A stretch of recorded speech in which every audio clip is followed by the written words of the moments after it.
చంద్రుని గగనతలంపై ఏముంది? చంద్రునిలో దాగున్న సీక్రెట్స్ ఏంటి? ఈ మధ్య మనం గమనిస్తుంటే రకరకాల దేశాల్లో చంద్రుడిపై ఇంట్రెస్ట్ పెరిగిపోయింది.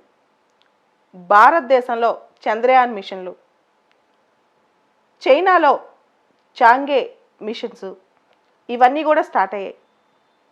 ఇంతకుముందు కేవలం అమెరికా, రష్యా మూన్ ఎక్స్ప్లోరేషన్ మీద దృష్టి పెట్టాయి.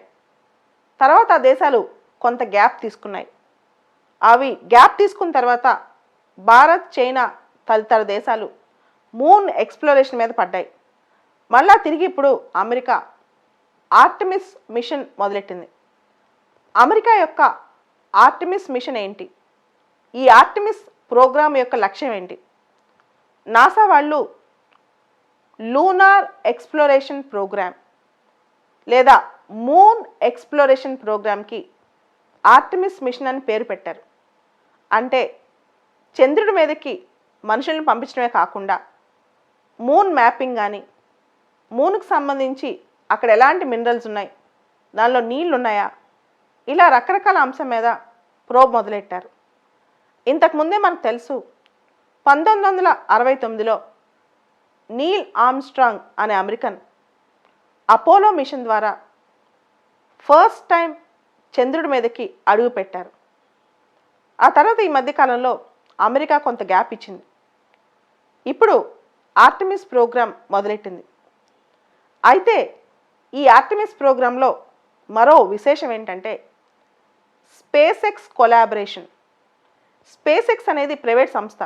జనరల్గా స్పేస్లో ప్రైవేట్ సంస్థలు రావడం అనేది ఈ మధ్యలో జరుగుతుంది, ముఖ్యంగా స్పేస్ ఎక్స్. లాస్ట్ ఇయర్ మనం చూసాం, స్పేస్ ఎక్స్ వాళ్ళు అమెరికన్ ఆస్ట్రోనాట్స్ని ఇద్దరిని స్పేస్లోకి తీసుకొచ్చి మళ్ళీ తిరిగి భూమి మీదకి తీసుకొచ్చారు. ఇట్లా స్పేస్ ఎక్స్ యొక్క కొలాబరేషన్ చాలా పెరుగుతోంది.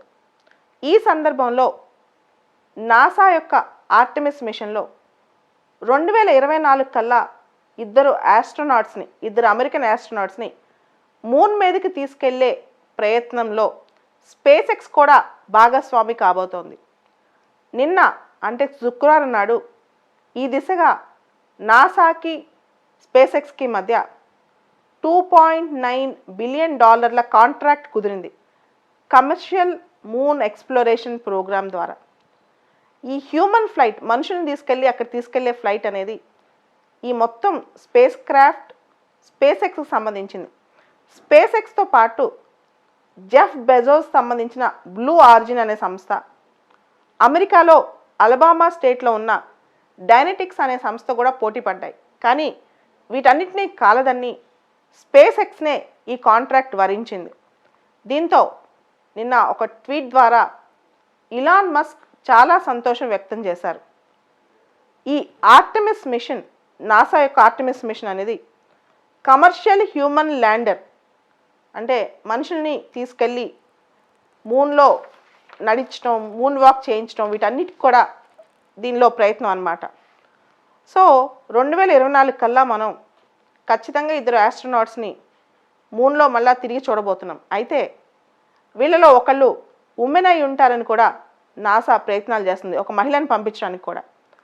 స్పేస్ ఎక్స్ వారి హెచ్ఎల్ఎస్ స్టార్షిప్ అనే స్పేస్ క్రాఫ్ట్ 2024లో మూన్ మీద ల్యాండ్ అవబోతోంది. హెచ్ఎల్ఎస్ స్టార్షిప్ అనే స్పేస్ క్రాఫ్ట్ 2024 కల్లా మూన్ మీద ల్యాండ్ అవబోతోంది.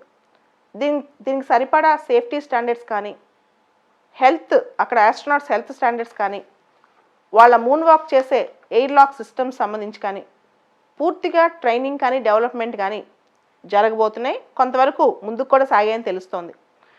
ఈ స్టార్షిప్, స్పేస్ ఎక్స్ వాళ్ళ స్టార్షిప్లో ఒక పెద్ద స్పేషియస్ క్యాబిన్ ఉంటుందంట. తర్వాత 2 air lock systems, astronauts moon walk చేసే సందర్భంలో 2 ఎయిర్ లాక్ సిస్టమ్స్ కూడా ప్రాపర్గా డిజైన్ అవబోతున్నాయంట. ఈ స్టార్షిప్ ఆర్కిటెక్చర్ అనేది మూన్కే కోసమే కాదు, భవిష్యత్తులో మార్స్ కానీ మిగతా డెస్టినేషన్స్కి వెళ్ళడానికి కూడా పనికొచ్చే విధంగా ఈ స్టార్షిప్ అనే స్పేస్ క్రాఫ్ట్ ఆర్కిటెక్చర్ను స్పేస్ ఎక్స్ వాళ్ళు తయారు చేశారు. సో ఇది స్పేస్లో ప్రైవేట్ వాళ్ళ పార్టిసిపేషన్ కూడా పెరిగే అవకాశం ఉంది. అలానే మన భారతదేశంలో కూడా మనం చూస్తే మొత్తం స్పేస్ మార్కెట్లో భారతదేశానికి కేవలం 2% బిజినెస్ మాత్రమే. భారతదేశంలో కూడా స్పేస్ సెక్టర్లో ప్రైవేట్ సెక్టర్ పార్టిసిపేషన్ కోసం ప్రభుత్వం ప్రయత్నాలు స్టార్ట్ చేసింది, కానీ ఇంకా అవి ఆదిలోనే ఉన్నాయి. సో అందరికీ చంద్రుడిపైన ఇంట్రెస్ట్ పెరుగుతుంది. ఈవెన్ భారతదేశం కూడా ఈ మిషన్స్లో ముందంజే వేస్తోంది.